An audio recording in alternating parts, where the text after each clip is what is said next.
Hey guys, welcome back to my channel. My name is Charli and I am a UX designer. I wanted to share with you guys my 4-month journey from a software developer to a UX designer. We are going to talk about that today, and I've broken up the video into 3 parts. So part 1, I want to set the stage and talk about where I was as a person, where I was in my career before I actually got my first interview. Part 2, I want to talk about the 4 interviews I actually had to do. And then part 3, I want to just sit down and talk with you guys really just straightforward about what I feel like helped me get into my UX role.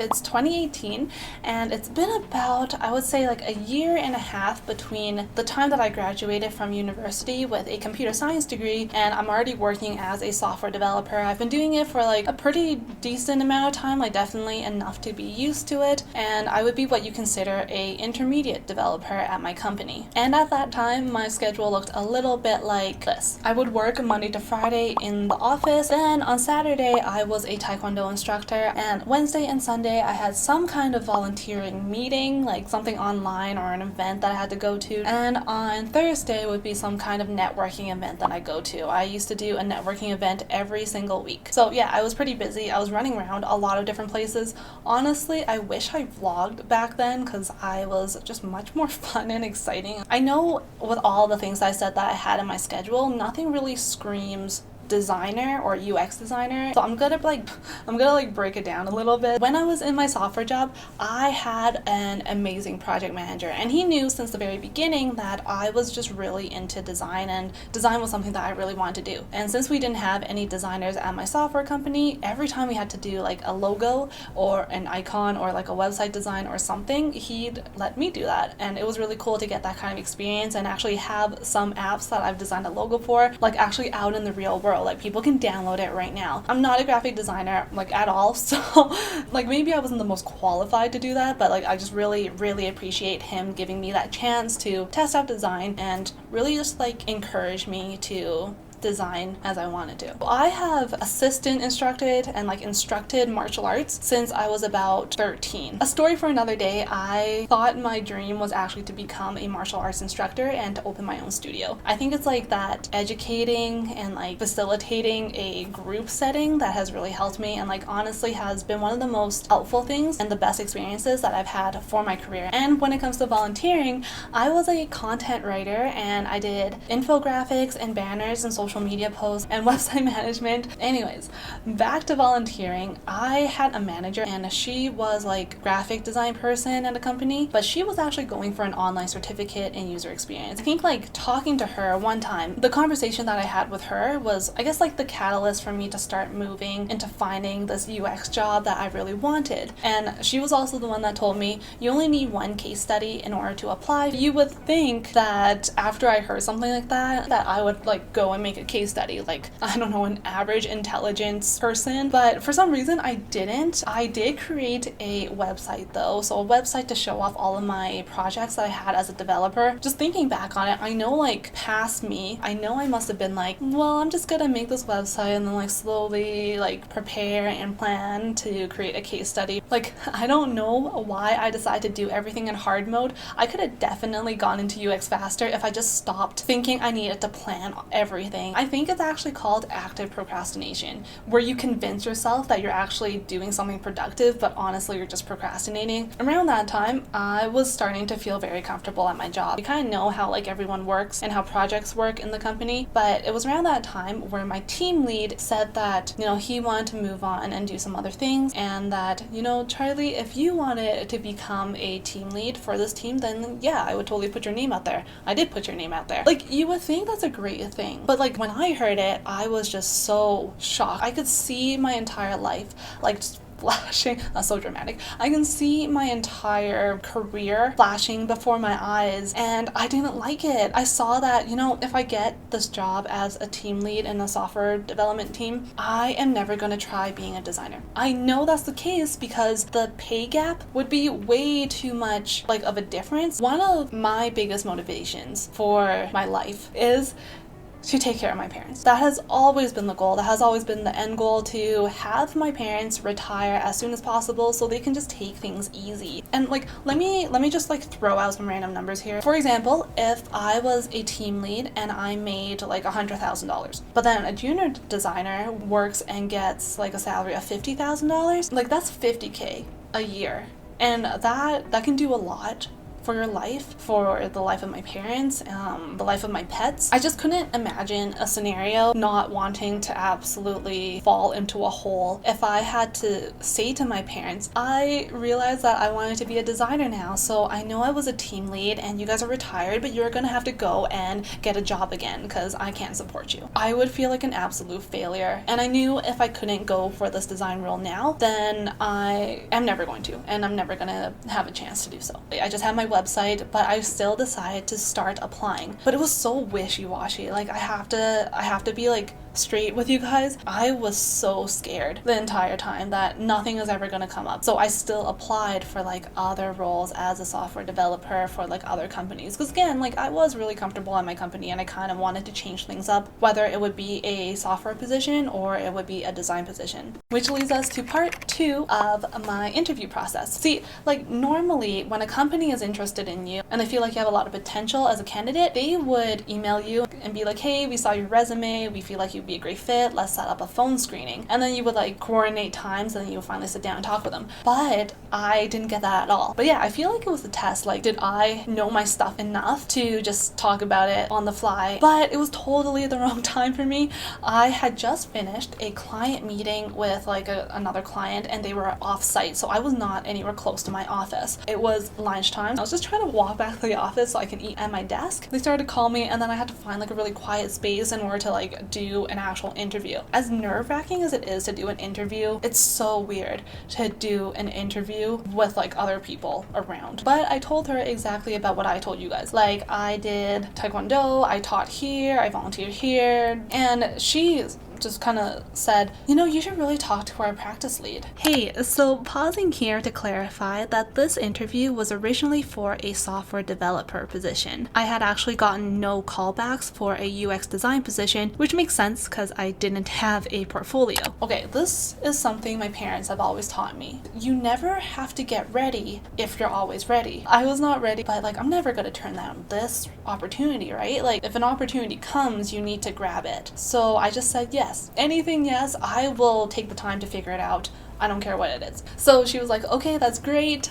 He is a little busy, so he'll reach out when he has some time. And I was like, great. If he's busy, that's fine, because then I have more time that I can actually practice what I want to do and practice like my interview skills, make a case study, all that good stuff. And so with a fire under my butt, like right up against my butt, I had to make a case study. Switching gears a little bit, it was around that time when my amazing project manager asked all of the female developers at the company to go to his daughter's junior high school and help them with their hackathon. Apparently, like, the girls at the school had a hackathon where they had to like code something really quickly in Python, and then the guys would do something like stereotypically more feminine, like sewing or something like that. So the two of us went and taught at that school, and it was actually really fun. So that whole day happened, and then my fiance picked me up because the school was like on the opposite side of the city from where I live, and he drove me home. But as we're driving home, it's like bumper to bumper traffic, and someone just rear-ended us. It wasn't that big of a deal, but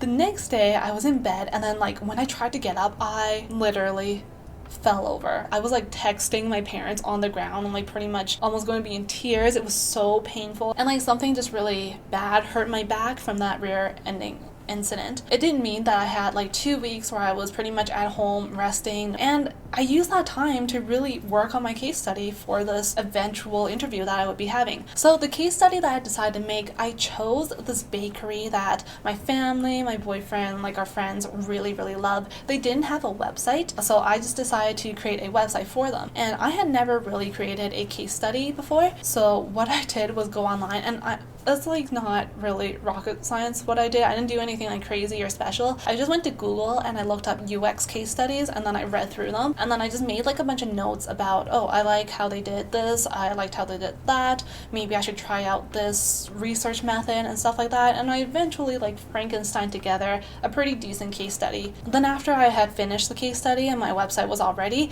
a month had passed, and I had not heard at all from the company that I was interviewing with. And at that point, I was already doing like technical interviews with like other software companies, and every single time I had a technical interview, I was like, oh my gosh, I don't want to do this anymore. But they didn't call me back. So in like the most professional way that I possibly could, I was like, hello, like, where are you? Hello, I still want to do this interview. I want this job. You can't just like bait me into this. And I said that in an email in like the most professional way. Definitely not how I just said it. So I did that, and then he got back to me, and then the next week we had an interview. I was super nervous. It was supposed to be like a half-hour interview, but the interview ended up going to like 2 hours long. I'm pretty sure I talked about my case study, but I don't remember anything about that like at all. I remember us talking about martial arts. I remember us talking about movies, and I think like that's it. Like personally, I am very introverted. The most comfortable I am is when I am at home with a person one-on-one, like on Super Peer, or when I'm just talking to you guys through a camera. Like for me at least, networking doesn't work for me. I see it like this. Like networking is when you cast out a net into the ocean, and you know, you just pick up what you end up getting back. It could be like fish, whatever. It could be absolute like garbage. You never know. For me, what works is trying to use like a spear and really just focusing all of my energy and tension into this one thing. I don't care if I don't go to networking events and build up relationships from there. I just need to connect with the person that I'm interviewing with. All right, after that, things started to pick up a little bit, and I got another interview the following week, this time with the UX practice lead and the CTO, a chief technical officer. I don't even remember presenting my case study. It was basically a soft skill interview. He asked me things like, how do you handle difficult situations? How do you respond to feedback? What if people don't take you seriously? Things that you would actually need to consider and like navigate around when you were a consultant. It was more of a consultancy interview, not a design interview. And it was because of all of the martial arts and teaching experiences, like having to deal with children and their parents that I had and was able to pull from, that I really like solidified my success for this interview. And I got a call back. I did one more culture interview with them, but like that was totally easy because everyone at my old company is just great. And yeah, it was awesome. I resigned, and on March 4th, 2019, I started as a UX designer. Altogether, it took 4 months for me to switch, create a case study, and all that. Oh, and that thing that I created a case study for, the bakery, I actually emailed them my case study afterwards, and yeah, I just wanted to like share it with you. And they actually got back to me and they were like, we actually need a website. Would you like to build it for us as a freelancer? And that's also the story of how I got my first freelancing job. Yeah, it was just a great time. It was super successful. I got really, I don't want to say lucky because like I did work. I did work for this, but everything just fell into place. And I think that's when you know something is right, when it's not like a difficult road. Everything just works as it should because it's meant to be.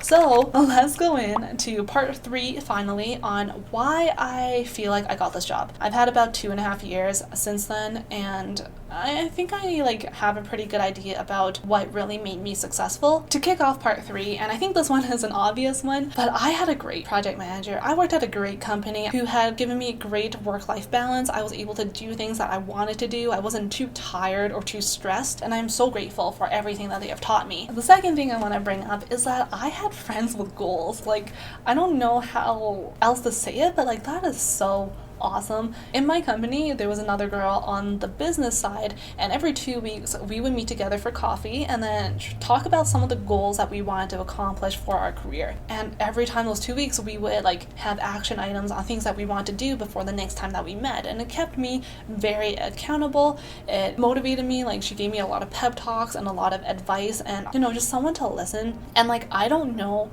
how I can quantify just how helpful it was for me to have someone that that supported me. And then also after I left, like a month later, she also resigned, and now she's working at a company in a role that she really wanted to. Being supported and then also like supporting someone else is amazing. So I'm very grateful to her as well. Next is my background in computer science. My background is very beneficial to be a UX designer. That's how I'm gonna say it. I have a very strong technical background, and that makes me very interesting in this design field. And because of that, and because I am trying to work in a tech company, they like that. Recruiters like that, companies like that, because they feel like I would be able to communicate really well with developers on the team. Having a computer science background has never been like a disadvantage for me. I feel like it's even sped up my career at points. I have to clarify, I went into computer science thinking that I was going to be a software developer. I did not choose computer science because I